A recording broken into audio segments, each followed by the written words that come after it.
Welcome to my YouTube channel. आज हम बात करेंगे सेट ऑपरेशंस। सेट ऑपरेशंस क्या होते हैं, हम सेट पर कौन कौन से ऑपरेशंस फॉलो कर सकते हैं। तो इसमें सबसे पहले आता है यूनियन। तो यूनियन क्या होता है? Union of two sets A and B. अगर हमारे पास दो सेट हैं ए एंड बी, तो हम उनके यूनियन को डिनोट करते हैं ए यूनियन बी से। ये यूनियन का साइन होता है। इसमें कौन से एलिमेंट आएंगे? Is the set of the distinct elements that belongs to set A और सेट बी और बोथ। तो इस ए यूनियन बी में वो सारे एलिमेंट आएंगे जो या तो ए में है या बी में है या इन दोनों में है। मैंने एक फिगर बनाया हुआ है यहाँ। U is a universal set. हमने एक यूनिवर्सल सेट लिया है, उसके अंदर हमने दो डिफरेंट सेट्स लिए हैं ए और बी।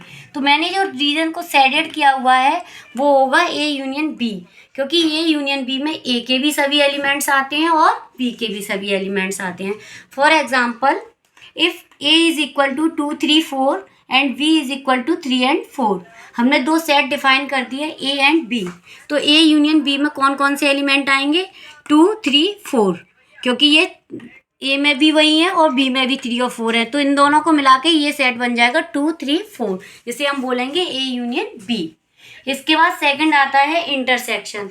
इंटरसेक्शन में कॉमन एलिमेंट्स लिए जाते हैं। जैसे मैंने लिखा है, intersection of two sets A and B denoted by A intersection B. यदि हमारे पास दो सेट ए और बी हैं तो हम इनके इंटरसेक्शन को इससे डिनोट करती हैं। ये इंटरसेक्शन का साइन होता है। Is the set of common elements that belongs to A and B. इसमें वो एलिमेंट्स लिए जाते हैं जो ए और बी में कॉमन होती हैं। इनमें वो लिए जाते हैं जो या तो ए में है या तो बी में है, जबकि इंटरसेक्शन में केवल कॉमन एलिमेंट्स को लिया जाता है। मैंने यहाँ एक फिगर ड्रॉ किया हुआ है। यहाँ U is a universal set, A and B two sets are two sets. तो ए और बी के साथ ये दोनों में कॉमन एरिया है जो ए में भी है और बी में भी है, इसलिए मैंने इसे शेडेड किया हुआ है और इसे इंडिकेट किया है ए इंटरसेक्शन बी से। For an example, if A is equal to 2 3 4 and B is equal to 4 5 6।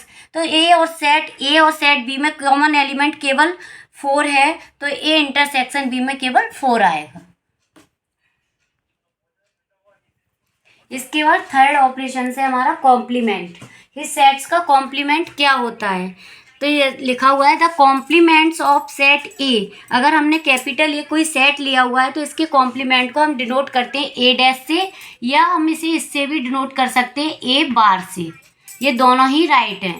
Is the set of all elements in the universal set that are not in A. यदि U कोई universal set है तो complement of ए यानी ए dash में वो सारे element आएंगे universal set के जो ए में नहीं है। जैसा कि मैंने एक फिगर ड्रॉ किया है, U is a universal set and A को हमने इसमें से निकाल दिया, तो ये जो एरिया जो बचा हुआ है ये होगा ए डैश यानी complement of A. For an example, U is equal to 3 4 5 6 9। ये मैंने एक यूनिवर्सल सेट डिफाइन किया एंड एक अदर सेट डिफाइन किया ए इज इक्वल टू 3 4 5। तो ए डैश में वो सारे एलिमेंट आते हैं जो ए में नहीं है। ए में 3 है, 4 है, 5 है। तो 3 4 5 को छोड़ के जो एलिमेंट बचे वो है 6 और 9। तो कॉम्प्लीमेंट ऑफ ए में आएगा 6 and 9। इसे हम ऐसे भी डिफाइन कर सकते हैं सिंबॉलिक फॉर्म में, u is equal to x such that x belongs to, या हम इसे ऐसे लिखे x is a positive number. और हमने एक सेट डिफाइन किया, capital A is equal to x such that x is even number.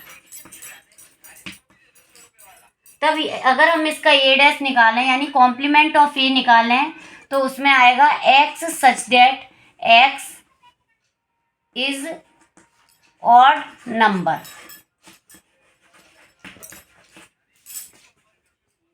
ये था कॉम्प्लीमेंट ऑफ ए सेट। अगर आपको मेरी वीडियो अच्छी लगी हो तो प्लीज़ लाइक एंड सब्सक्राइब कीजिए मेरे चैनल को, और अपनी कोई प्रॉब्लम हो तो मेरे प्लीज़ कमेंट सेक्शन में ज़रूर बताइए। Thank you.